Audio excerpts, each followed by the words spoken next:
안녕하세요. 김규석입니다. 그럼 이번 시간에는 8장 2절에 대출 이율이 오르면 우리 집값은? 이라는 주제로 한번 예제를 실습해 보도록 하겠습니다. 실제로 최근 1년 반 정도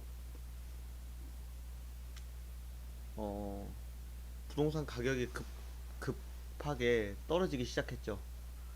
1년 반까지는 아니더라도 1년 이상. 예, 지금 3월, 지금 이걸 제가 녹화하는 시점이 3월이니까 한 1년 이상. 실제로 거래량도 많이 줄었고요. 부동산 거래량 엄청 많이 줄었죠. 결국 부동산 매매가에 가장 크게 영향을 미치는 요인은 대출 이율이라는 게 너무나도 크게 느껴지실 겁니다. 실제로 뭐 서울의 아파트가 예를 들어 10억이다. 10억이라는 집을 사는 데 있어서 일반적으로 몇 억의 빚은 져야 살 수 있는 게 대부분의 국민들이죠. 서울 시민들이고요. 근데 그 빚을 만약에 1억당 3%에 빌렸다. 그러면 한 달에 이자가 뭐 20여만 원 될 겁니다. 근데 한 1억만 가지고 빚을 져가지고는 집을 사긴 어렵고 뭐 한 3억을 빌렸다라고 하면 벌써 한 7, 80만 원이 됩니다. 월 이자가. 그런데 최근에는 금리가 많이 오르면서 그 두 배도 넘게 오르기도 했습니다. 두 배라고 하면 벌써 한 140, 50만 원이 되는 것이고요. 그럼 우리가 일반적으로 한 달에 버는 평균 소득을 생각했을 때 10억짜리 집을 사서 3억의 빚을 지고 한 달에 150만 원 정도씩 이자를 낸다. 라고 하면 큰 부담이 될 수밖에 없습니다. 그러다 보니까 자연스럽게 떨어졌고요. 그리고 그 전에 한 3, 4년 많이 올랐을 때는 실제로 기준금리가 1% 언더로 가서 시장 금리가 뭐 한 2% 수준이었던 적도 되게 많습니다. 그러다 보니까 이제 빚을 쉽게 낼 수 있고 집을 살 수 있게 된 겁니다.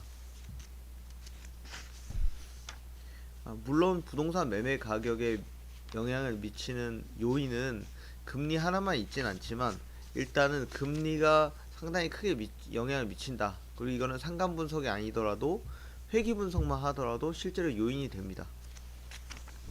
그러나 일단 금리와 가격, 부동산 매매 가격이 어떻게 흐르는지 한번 확인해 보도록 하겠습니다.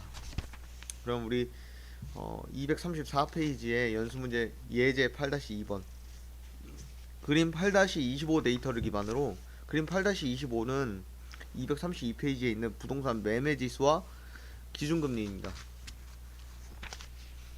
이 파일을 수집하는 방법이 교재에 나와 있고요. 실제로 제가 GitHub에 올려놓기도 했습니다.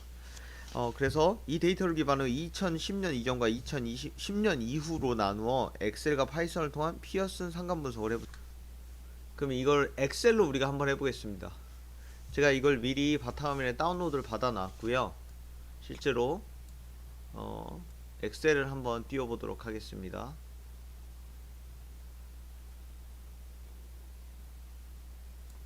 자, 2010년 이전과 2010년 이후입니다. 2010년 이전이면 2009년까지고 2010년 이후는 2010년을 포함하는 것으로 나눴고요. 그리고 그대로 가져와서 두 그룹으로 나눠야겠습니다. 컨트롤 시프트 화살표 아래, 그럼 맨 밑에까지 가게 됩니다. 그래서 컨트롤 X로 잘라 붙이겠습니다. 아이고, 네, 이렇게. 그리고 제목은 그대로 복사해 오고요. 네, 이렇게 됐을 때 상관 분석 한번 돌려보겠습니다. 데이터 메뉴에 데이터 분석이란 메뉴가 있고요. 버튼이 있고요. 상관 분석을 실행해 보면 여기 네모난 버튼 이거 눌러서 입력 값의 범위를 정합니다. 우리가 볼 건 딱 두 개 변수, 매매가와 매매 지수와 기준 금리. 그러니까 이 범위 두 열을 전체를 다 선택해 줍니다. 그리고 네모 버튼 누르시고 첫째 행에 실제로 제목이 있었으니까 이름표 사용 확인. 이렇게 나오네요. 2009년까지는 실제로 매매지수와 기준금리의 상관도가 마이너스 0.036 매우 약했습니다. 그럼 최근에 한번 보겠습니다. 2010년대 데이터 분석 버튼 누르시고요. 상관 분석 범위를 자 아까 복사해둔 옆에 거 두 열로 하겠습니다. 2022년 8월까지 확인을 누르시면 나오네요. 마이너스 0.6469입니다. 강한 상관관계고요. 이 말은 마이너스니까 한쪽이 오르면 한쪽은 떨어지는 겁니다.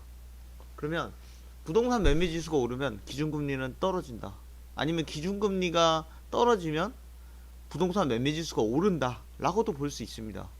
실제로 이 가격들을 한번 보시면 이 2010년 전까지는 큰 영향이 상관도가 없었습니다. 그러나 2010년 이후부터는 이제 보시면 한 2000 이때쯤부터 보겠습니다. 2015년도 이때 보시면 1.75였다가 1.5 막 떨어집니다. 근데 시작은 85였고요. 1.75일 때 그러다가 1.5가 되니까 한 90 정도, 그리고 0.5가 되니까 95 정도가 되고요. 점점 가면서 이제 쭉 떨어집니다. 근데 이제 이때부터 기준금리가 오르기 시작했기 때문에 실제로 좀 더 차이가 있고, 만약에 이거를 범위를 더 줄여가지고 딱 기준금리가 오르기 전까지 한번 해보겠습니다. 이 데이터가 아무래도 섞여 있기 때문에 그 절대값이 좀 덜 나왔을 수 있고요. 여기서 기준금리가 오르기 시작한 게 2021년 8월이니까 7월까지만 딱 넣고 한번 해보겠습니다. 그런 다음에 상관 분석을 해보면 마이너스 0.7984입니다. 더 높아집니다. 그러니까 금리는 떨어질수록 매매 가격이 오른다. 뭐 어떻게 보면 아까 처음에 말씀드렸던 그대로입니다. 그래서 이렇게 해보실 수 있고요. 이걸 우리가 이제 파이썬에서 해보셔야죠. 제가 이거 파일은 다시 정리 좀 하겠습니다. 파이썬에서 좀 하기 위해서 일단 하나로 정리를 해야 될 것 같고, 아무래도 부동산이라는 것은 우리가 뭐 단순히 뭐 몇백만원 아니면 몇 달치 월급 모아서 몇 천만원 가지고 할 수 있는 건 아니기 때문에 부동산을 그렇게 구입하고 매입하고 팔고 막 쉽게 할 수 있는 건 아니기 때문에 금리가 큰 영향을 미친다는 걸 알 수 있고요. 저장해서 일단 닫아 보겠습니다.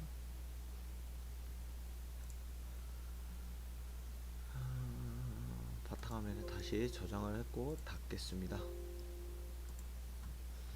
자, 그러면 이제 우리가 구글 콜랩에서 이 파일 업로드 하셔야죠. 그러면 이제 익숙하게 파일 업로드하는 관련 코드들 판다스부터 해가지고 한번 여러분들 메모장에 붙여놓으셨으면 그대로 옮기셔도 되고요. 이거는 사실 파이참이나 주피터에서는 또 다른 문구들이 쓰이니까 굳이 이걸 외우실 필요는 없다고 말씀드릴 수 있습니다.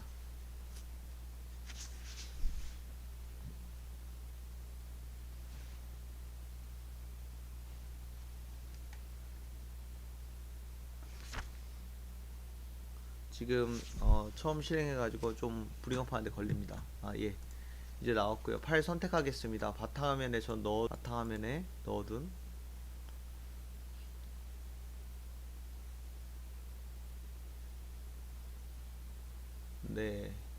저장이 되었습니다. 그러면 이 파일을 이제 로드 하셔야죠. 그것도 앞에 거랑 똑같습니다. import io df는 pd 판다스를 가지고 이제 csv 읽기 위해서 하는 것이고요.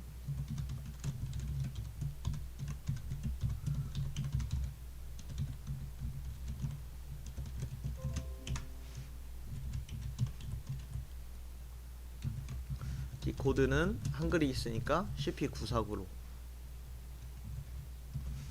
뭐 유즈 칼럼스까지는 딱히 뭐 하셔도 되고 안 하셔도 되고 교재에는 하는 걸로 되어 있는데요.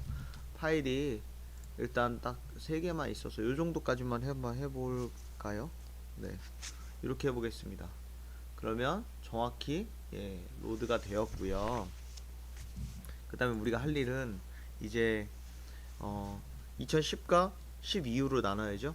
10 이전과 10 이후. 그럼 before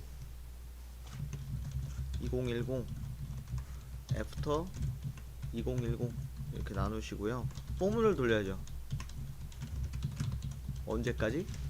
데이터 프레임 끝까지 돌아갈 때까지. 그래서 만약에 df log I, 자 로그로 접근을 하는데, 행을 접근하는데 첫 번째가 연월이잖아요. 이 연월의 값이 만약에 2010-01보다 작다면, 2010년 1월보다 작다면 얘는 어디로 들어가냐? before 2010으로 들어간다. append 해가지고요. 이제 배열 형태로 들어갈 거야. df.log I 1 그리고 컴마 찍고 df.log I 2. 그러니까 부동산 매매지수 기준금리를 같이 넣어라. 그게 아니라면 이걸 그대로 복사하셔가지고요. 이제 2010년 이후가 되는 거야. 포함해서 되니까 after 2010 하시면 되고요. 자, 이 상태에서 before 우리가 이제 한번 얘를 이제 데이터 프레임을 바꿔야죠. before df는 pd.data_frame before 2010 columns 부동산 매매지수, 이름을 레이블을 달기 위해서죠. 이렇게 하시고 애프터도 형식은 똑같으니까 애프터로만 바꿔주면 될 것 같아요. 여기다 2010 이거 정상적으로 되는지 한번 실행을 해볼게요. 네, 실행되고요. 그러면 이제 앞에서 하셨던 우리 코릴레이션 돌리시면 돼요. 이게 2010 가지고 한번 돌리면 메소드는 어떤 걸로 하냐? 피어슨으로 할 거예요. 그래서 프린트 그 다음에 이제 그 다음 거는 2번으로 하되 애프터 가지고 돌리시면 돼요. 이거 한번 실행해 보겠습니다. 그러면 2010년 이전에는 얼마고 이후에는 얼마가? 이전에는 마이너스 0.03, 매우 작은, 이거는 상관도가 거의 없는 것이고, 이제 10년 이후에는 마이너스 0.6469, 상관도가 컸죠.